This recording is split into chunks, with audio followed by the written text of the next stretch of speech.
Mais souviens-toi, si je te donne, tu ne dois jamais me trahir. Ne m'oublie pas quand ton ventre sera plein. La sirène et le cultivateur ingrat. Il était une fois, dans un petit village africain, un jeune homme nommé Fadjo, cultivateur pauvre, rejeté de tous. Sa terre était sèche comme ses mains, son grenier vide comme son cœur. Il travaillait jour et nuit, sans que rien ne pousse. Les villageois se moquèrent de lui. Lui, il cultive la poussière. Un soir, accablé, Fadjo s'assit au bord d'un vieux fleuve sacré et pleura. Il leva les yeux vers le ciel. « Ô nature, si tu entends ma douleur, envoie-moi une chance. Juste une. » À ce moment précis, une lueur douce émergea de l'eau. Une voix, fluide comme la rivière, l'appela « Fadjo !» Devant lui apparut une créature aux yeux profonds comme l'océan, aux cheveux ondulants comme les courants. C'était Marowa, une sirène légendaire, oubliée depuis des siècles. « Je suis Marowa, fille de l'eau. Si tu es sincère, je peux bénir ta terre. » Fadjo, bouche ouverte, hocha la tête. « Mais souviens-toi, si je te donne, tu ne dois jamais me trahir. Ne m'oublie pas quand ton ventre sera plein. » Il accepta sans hésiter. Le lendemain, un miracle se produisit. Ces champs, autrefois morts, étaient devenus verts. L'eau jaillissait des crevasses, les semences germaient, les récoltes abondaient. Les villageois, stupéfaits, venaient se demander conseil. Chaque nuit, Marowa revenait. Silencieuse, elle glissait sur l'eau, bénissant la terre de Fadjo. Ils parlaient, riaient, partagèrent des moments simples. Il la remerciait chaque soir.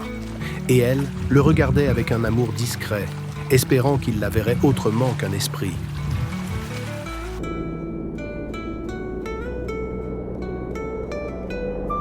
Mais les saisons passèrent, et Fadjo devint riche, très riche. On parlait de lui à la capitale. Il fut invité à des cérémonies, salué par les chefs.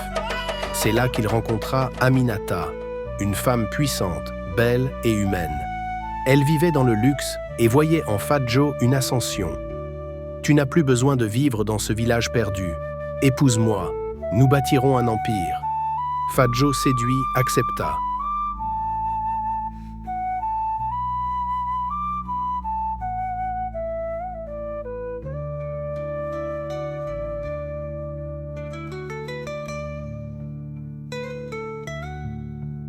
Quand il revint au village, il trouva Marowa, fidèle, l'attendant au bord de l'eau. Elle lui sourit, naïve. Mais il détourna les yeux. « Je suis désolé, Marowa, mon avenir est ailleurs. Je ne peux plus continuer avec toi. » Elle ne dit rien. Elle plongea doucement, sans bruit, et disparut. Le lendemain, les rivières s'asséchèrent. Le maïs fanait. L'eau cessa de couler. Les animaux fuyaient les champs. Tout retourna à la poussière. Fadjo essaya de prier, de sacrifier, de réparer, mais rien ne revenait. Aminata, voyant sa chute, partit sans un mot. Les villageois, qui autrefois l'admiraient, l'accusèrent de sorcellerie. Isolé, brisé, il retourna au bord du fleuve et cria dans le vide. « Marowa, pardonne-moi. Reviens, je t'en supplie. » Mais le fleuve était silencieux, noir, froid. Une nuit, Fadjo plongea dans l'eau, espérant la retrouver. Certains disent qu'il cria son nom sous l'eau, mais qu'elle ne répondit jamais. On ne le revit plus.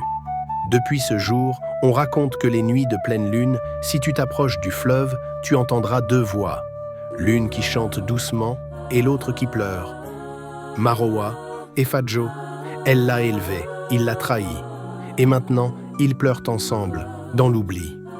Leçon de cette histoire, celui qui oublie la main qui l'a élevé finit toujours par tomber seul.